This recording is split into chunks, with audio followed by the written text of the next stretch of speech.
Welcome to the Texas High School Football Coaches Show on Lone Star Gridiron.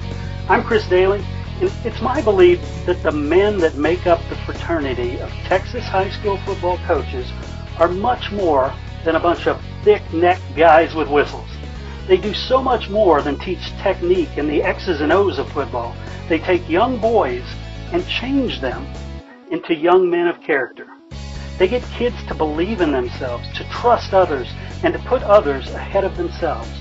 Texas high school football coaches are unique in how they impact the lives of these athletes as well as the generations those kids touch. In this show, I sit down with a different Texas high school football coach each time and learn about them. Not their record, not their on-field accomplishments, but who they are and what they believe and what it means to be part of the greatest sport in the greatest state.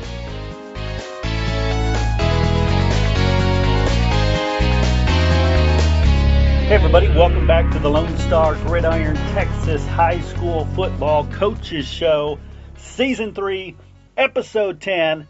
This time we have Coach Gary Joseph of the Katy Tigers. But before we get to him, I want to introduce a new sponsor to the show, QBIQ. That is football's only pre-snap reading system, QBIQ. It works with 100% of quarterbacks and 100% of offense. The QBIQ concepts are easy to learn, and your quarterback will have pro anticipation of what works and what doesn't before the snap of the ball. Look for the ad on the show notes page. You're listening to the LSG Sports Network, the authority on Texas high school football. Hey, did you play Texas high school football? If you did, you're part of an elite group, the Brotherhood of Texas high school football. All football players, past and present, who have ever suited up in the Lone Star State are eligible. Go to LoneStarGridiron.com/brotherhood. And thank you for the part you played in the greatest sport in the greatest state. All right, we had a little snafu with the recording, but all that's missing was me welcoming him and asking him the question when he knew he wanted to be a high school football coach. We will join the interview in progress. People that grew up son of a coach, I was very fortunate. My dad was a great role model for me, and I watched him and watch, him go to work every day and enjoy what he was doing. And I at a young age, thought that I wanted to be a coach. So that's the direction I headed. I grew up in Wharton High School. I grew up in Wharton High School and played for my dad there. And went to junior college and got to be a student assistant for a couple of years. And then I went to Sam Houston and finished college in about 3 years. And then from there I went to Luling, Texas. Worked under Lynn Etheridge, down in the High School Hall of Honor, and no doubt he's a great guy to start working for. Did that for a year at Luling, and then went to Brazosport High School and worked under another Hall of Honor guy, Joe Means. A long-time coach, very well respected, and just to try to get different perspectives on things and stuff. Then I left Brazosport after a couple of years and went to work for Bobby Etheridge at Westlake. Defensive coordinator at Austin Westlake for 2 years. Really had a great experience there, and like I said, the first time I got to coordinate defense was there at Westlake. And when Bobby left, went to Spring Branch High School. I moved to Katy, Texas, Katy High School.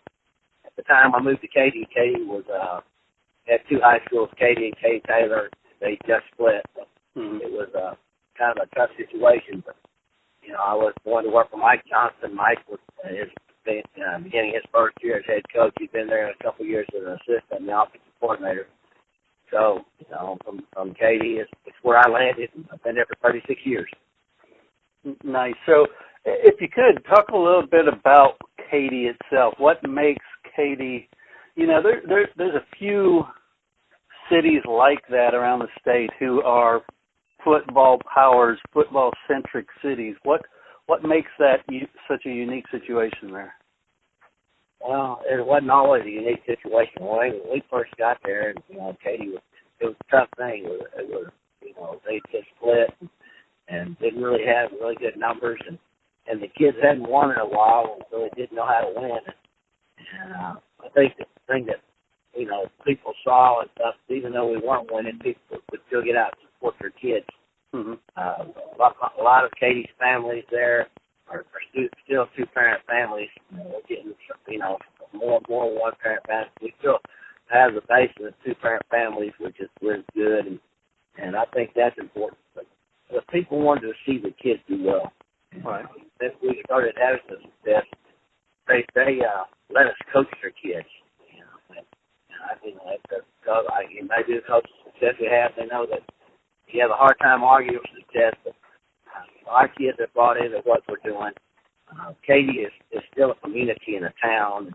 It's not a suburb. There's subdivisions and suburbs all around Katy, but you still have a community. You still have a sense of pride and things about the community, which that has really, really helped us as we got through that. But, it's like you said, like a lot of towns. I know that Lido and people like that, and Cow Island, people like that, they have communities which they base everything off of, and Katy does too. And I think that kind of makes it unique. I know that you look at Island and what they have. Katy will never be that big, so we've already built our 8th high school in Katy, so it's gonna continue to grow. The traditions are still there for Katy High School. Nice. And you talked about they hadn't won much prior to things getting started there with y'all, but you turn them around, get them winning. How do you keep them winning? How does that go year after year after decade after decade? I think it's called tradition as much as anything else. I think that our kids have bought into the work ethic. They believe in what we're doing. The ones that are, it's like you have a lot of the programs, the ones at junior high, grow up, want to be a part of it. The ones that, elementary school, they still rever these kids as heroes and things and as role models, and, they vision themselves doing it. And every kid wants to sit there and have a chance to be one of those kids that plays for a state championship, and knowing that when they come to Katy, they'll have an opportunity to do that. If they can sit there and just do right. It's not an easy thing going through the program. And, we have a lot of kids that sacrifice a lot of time and a lot of things, to be a part of the program. But that's what makes it special. They're willing to do it. Our kids come up and even in summer strength conditioning, they'll work out on July 4th just because, they know it's going to make them better. And if they're not working out, but somebody else is, and they don't want to lose a step with people. So there's a lot of pride involved in this stuff. I think it's just, building upon the tradition and pride and our kids coming in not wanting to fail. They don't want to be the group that comes through Katy that doesn't make the playoffs, that doesn't sit there and win a district championship. So, you have, I guess, I hate to say it's a fear of failure, but the kids don't want to be the ones that fail and don't want to be known as the kids that fail. Nice. So what I've seen in a lot of programs is that once those kids actually start to believe in themselves as winners, they, even though their talent doesn't change, somehow they become winners. If you could talk a little bit about getting that belief into the kids. It's like I said, there's no magic dust about it. It's just, you have to go through it. For us, like I said, we struggled at the beginning just winning games. And then when we started winning a few games, we were able to finally break through and after 5 years and win a district championship and go undefeated. But then we lost the first round of playoffs. You have to learn how to win the playoffs. You have to learn how to, play in extended seasons and stuff. It's not easy playing in 16 games. It's all a process, and it's all, a process that your kids have to understand. It's a mustard thing. You have to go through it. And it's like going through, summer strength conditioning. It ain't a fun thing, but it's something that you have to do. I take a lot of pride in that because, it's not just, our football kids that have bought into that. We have about 900 kids that go through strength and conditioning and stuff, from junior high kids on up. They all want to be a part of it, and they understand that hard work is the foundation and the base of it. So they're not afraid to sit there and work, and they're not afraid to sweat. And, to me, that's a great thing. It's a great to speak real highly of the kids and speak real highly of their motivation. And if that ever changes, then we'll be just like everybody else. But, I think that once they understand, what got us here and how we got there, it's a great thing for not just our school, but for our community because, those people come and watch their kids knowing how hard they have worked to sit there and do this. And we're very fortunate, that we have good coaches, throughout our high school.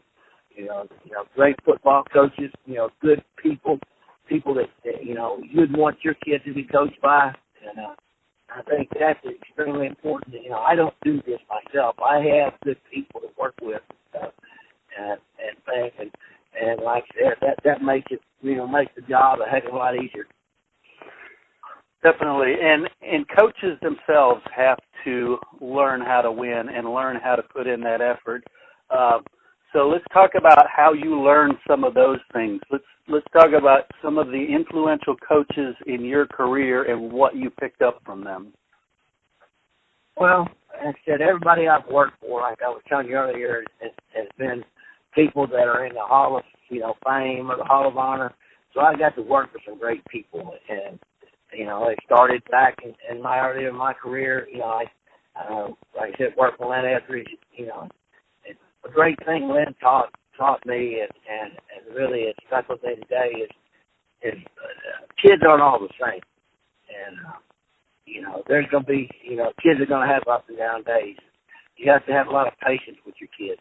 I told you the most influential coach that I ever worked with was my dad, because my dad taught me as much as anything else that it's about the kids. It's not about me, or it's not about what I do. It's about our kids, and that's the same thing at Katy High School. Our number one asset at Katy High School is our kids. I have great coaches to coach these kids, but we have to have kids to coach too. And so that's what's kind of tied in. And Joe Means, and Joe, like I said, he was a Hall of Fame coach at Brazosport. He taught me a lot about X and O's and things, and how to sit there and grind and work, and that was a good thing. And then, of course, Bobby Etheridge, Bobby gave me he won a state championship at Luling and stuff. He's an outstanding coach, and with him, he gave me responsibility and the responsibility to coordinate and be able to put things together. And he let us coach, and I think that was an important thing because he let us coach. Mm-hmm. And of course, going to Katy and Mike Johnson, it was a really a neat experience. Coaching with him, and just because Mike was very organized, and the thing he probably taught me as much as anything else is his organization and how important organization was. And, it's like that. From there, you learn how to pay attention to detail. And I think that's one of the things that sometimes gets left behind is just how do you pay attention to detail and things. But there's great things that I've learned from all those people. But, just the first thing I said, from my dad was it was about the kids. And I think that's something that's always stuck with me in my life. And stuck with me as a coach, since then. All right, you mentioned it's about the kids, and if you could talk about, other than you've got to have racehorses to win races, talk about those kids and the important aspects of being a coach for these kids, more than just technique.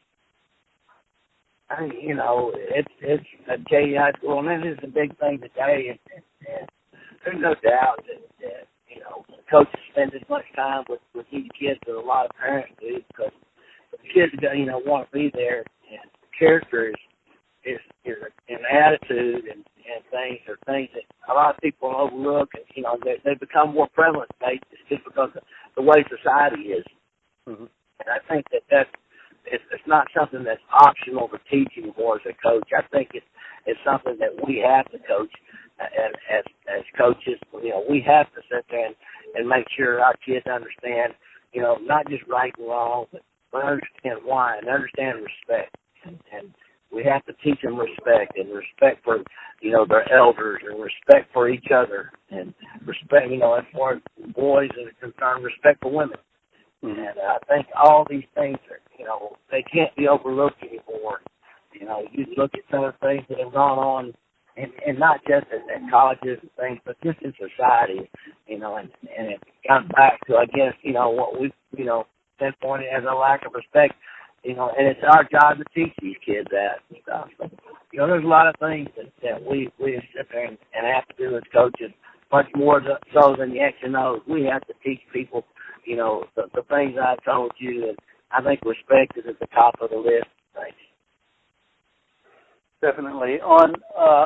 Speaking of coaches and the things you have to do, you've got extremely long hours. You've got time away from your own family. You've got demanding parents. You've got the responsibility of teaching character, class, poise, and pride to these kids. If somebody comes up to you who's an accountant, a lawyer, a plumber, and says, "Coach, why do you do it?" What's a story or idea that pops into your mind for that? I think that the first thing that pops to your mind is, you don't do it for yourself. You do it because you try to give something back, or, giving something back to society. I want, and I hope, my kids were raised, in this environment, and I want their grandkids to sit there. My grandkids to sit there and have a chance to be in an environment where people do know right and wrong, and people do know what hard work is, and people do know about work ethic, and they know how to share. They know how to be unselfish, those things aren't taught, just in the classroom. They have to be taught, in other things and stuff. And I think that's what I want the kids to be able to. You love the competition, but you also have to sit there and understand that it's more than just about numbers. It's about kids and about, their livelihoods. And, it's an old cliche. You want your kids to be great parents and great fathers and great husbands and things. But I want my kids and our kids to be great people. And parenting is important. And hopefully when they, get older, they'll see what they, went through and we're able to sit there and do that. There's too many parents today that rely on teachers and coaches for the discipline. That's still a parental thing. And I want our kids to sit there and understand that it is important that they parent their kids. And they've seen, how we sit there and do it. And I think, like I said, there's a lot of things that coaches have to do today. And being a parent is part of it, but teaching our kids to be parents is part of it too. Definitely. All right, Coach, so moving forward in your career, you have accomplished so many things. What is left for you to do? I don't know what you say is left. The thing that's left is me to get the opportunity to coach more kids and things. Nice. When coaching to me becomes just a job and not a way of life, and I don't enjoy going to work every day, and I don't look forward to going to work and meeting the challenge, then it's time for me to get out. But right now, I still enjoy it, and I've been doing it for 40 years, and I still enjoy going to work. I still enjoy the kids. I still enjoy going to have a staff that we can sit there and go and talk with every day, and that's still important because that's who I am, and like I said, when it becomes just a job, then it'll be time to get out. Definitely. Thank you. Coach Gary Joseph, I want to thank you so much for sitting down, chatting with me, and sharing a little bit of your insight and story. I appreciate it. Thank you very much. You're listening to the LSG Sports Network, the authority on Texas high school football. Football's only pre-snap reading system, QBIQ. It works with 100% of quarterbacks and 100% of offenses. The QBIQ concepts are easy to learn. You will have pro anticipation of what works and what doesn't before the snap of the ball. Defenses become irrelevant. The QBIQ process is simple. Learn the concepts, then work your playbook through the QBIQ training book. Get the full QBIQ system. Get tomorrow's newspaper today.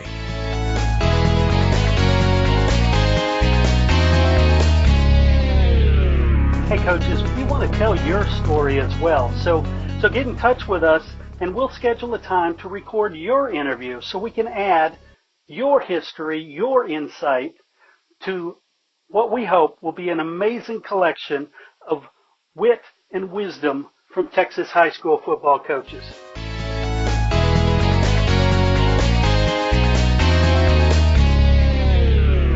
This show is brought to you by the book, All I Need to Know I Learned from My Texas High School Football Coach.